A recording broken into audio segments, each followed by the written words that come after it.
my kids go through challenges as your kids have. And what are you supposed to say to them? Whenever I didn't know what to say, and mom never says the right thing, right? And mom, the therapist, would have said, you shouldn't say that. I would say, God is doing something with this. I don't know what, but he is preparing you and strengthening muscles in you that you need for a future challenge or purpose that he has for you. And that is what he's doing. And I don't have the answer. And we just have to flow with this life. I mean, my upbringing was a little different than yours in that, yes, there's little traumas. Everyone's got trauma of some sort, big or little. But I was a type A personality. And so I was going to get from point A to B. And I was goal driven, and that was it, right? It was nothing about the journey. And now at the age of 48, God, take me on my journey. I don't know where it's going because what I planned out never happened. So where are we going with this? And how are you going to use me? And when you get yourself out of the way and you're living for something bigger than yourself, that loneliness goes away. Those feel, not totally, but you feel like there's a purpose bigger than you. So stop worrying about your own emotions, not disregarding them, but at the same time, it's almost like you can become out of body to serve a purpose bigger than you. Does this make sense? Yeah. And in reference to the children, I heard a great quote, and the quote was, don't ever deprive your children of their own testimony. They need to have their own testimony, and they will have their own testimony, no matter how badly we may want to take away their pain, no matter how badly we may want to control their situation. I mean, our kids can drive us to rock bottom because we love them so desperately and we want the best for them. And when they're hurting, the old expression, like, you're only as happy as your unhappiest child. That is so true. But I feel like it doesn't have to be that way. Yeah. It doesn't have to be that way. That's why I actually decided that I want to join another 12-step program now at this stage and juncture in my life. I feel like it's time for me to get more support. And I really feel like because I get so radically overwhelmed and distressed over the state of my children, I worry about them to such a degree that it's actually unhealthy, that I realize that's really super codependent. I mean, that's what it is. It's codependency. And people might say, but they're your children. Yes, they're my children, but I cannot control the outcome of their lives. All I can do is the footwork. All I can do is, give them, live by example, and pray that, and if they ask for my opinion, if they ask for advice, I can give it to them. Otherwise, I've got to stay in my own lane and just let them figure it out. And sometimes they're going to fall on their face. Sometimes it's going to hurt. Sometimes they're going to bleed. But, I learned this the hard way because my son had stage 4 cancer. And, I had to walk through 3 years of watching my son suffer and not being able to do anything other than make him soup or, rub his feet or, run an errand for him or, tell him how much I loved him or write him a card or show up for his treatments, but it just never was enough. It was never enough. What was I going to do to be able to take that pain away? Nothing. There was nothing I could do. I could only ease it, minimally. But so I had the extreme of what it feels like to feel out of control for a parent, but it helped me to realize that ultimately there's really nothing that I can do other than pray. Number one, pray for my children, because I used to, if I'm being honest, it's very embarrassing, but I became a Christian 18 or 19 years ago, like really full on. I was saved when I was 12, but I really became like a full on Christian when I was, hola. I'm Prabhu. So, so I became a really serious Christian in my 30s, and I didn't pray. And the reason I didn't pray very often was because I honestly didn't believe in the power of prayer. And that is embarrassing to admit, but I didn't. And finally, after years and years of being ministered to by prayer warriors, I realized, oh my goodness, I am missing out on such a huge part of what it means to be a Christian.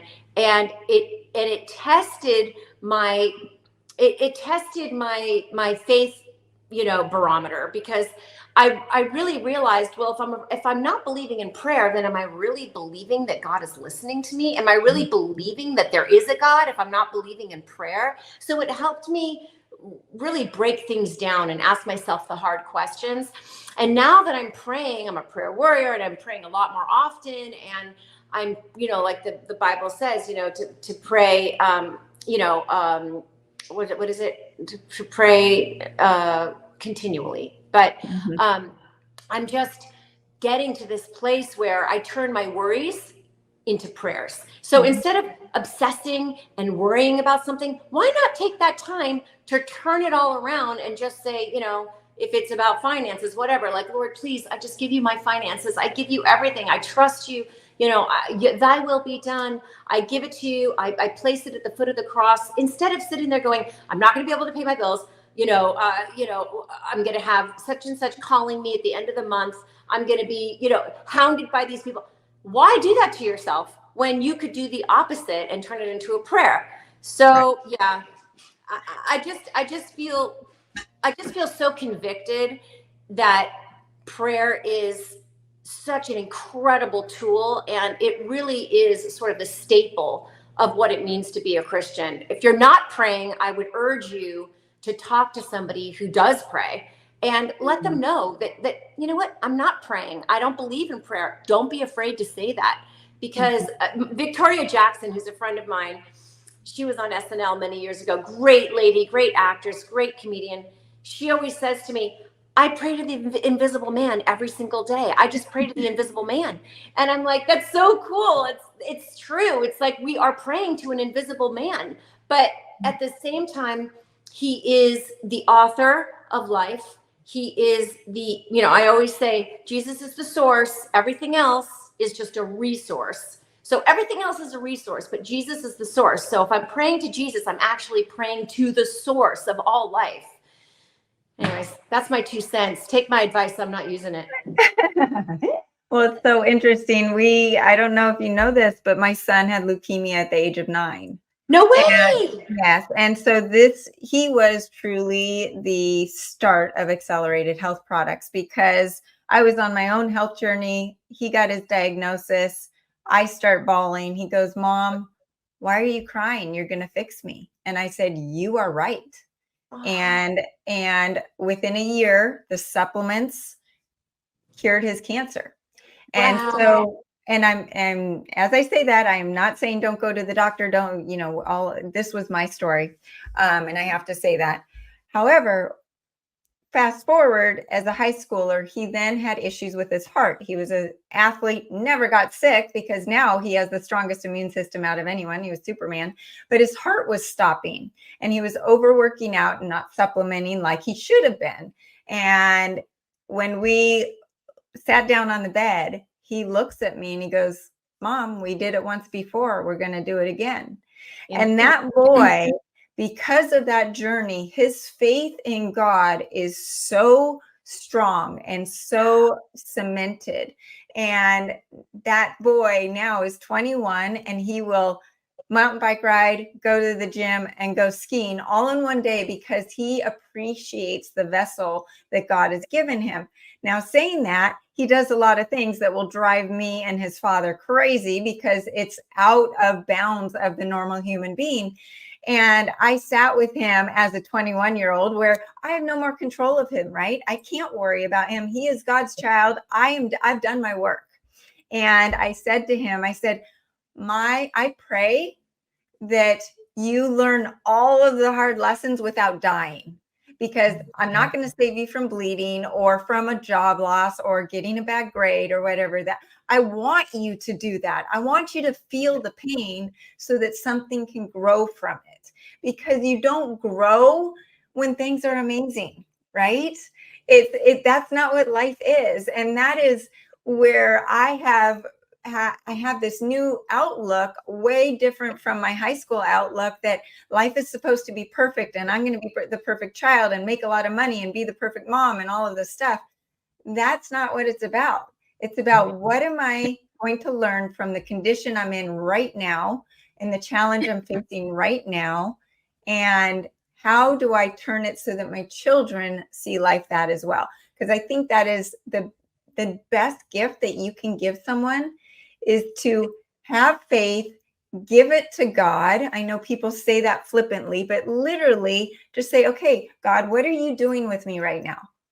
Let me know. I want to pray for your will to be done. I want my prayers to be in alignment with the purpose that I'm supposed to have, right?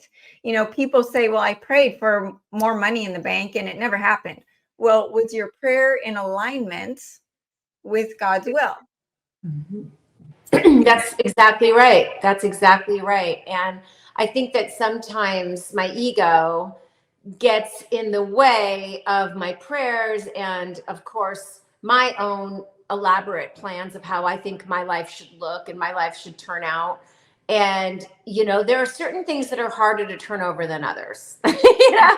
Like our children, I think is almost an impossible thing to turn over. It just feels like, yeah, okay, you get to have my kids. But it's hard because they're so precious and valuable to us. And we feel like, because we're their mothers, like our mama bear claws come out and we want to protect them from everything. But yeah, I think you're right. It's called a radical surrender, Sara. It's a radical surrender. That's what I call it. And I face plant for Jesus, and it's like, literally I do that posture where I'm like flat on my face and like, okay, God, how much more can I surrender than this? Like, I trust that you're real. I trust that you're here. I trust that you've got me covered, but again, you're right. We have to be in alignment with God's will because, the Bible says that not everything is going to turn out the way we would expect, but God is always going to use even things that the devil planned for harm and turn them into good.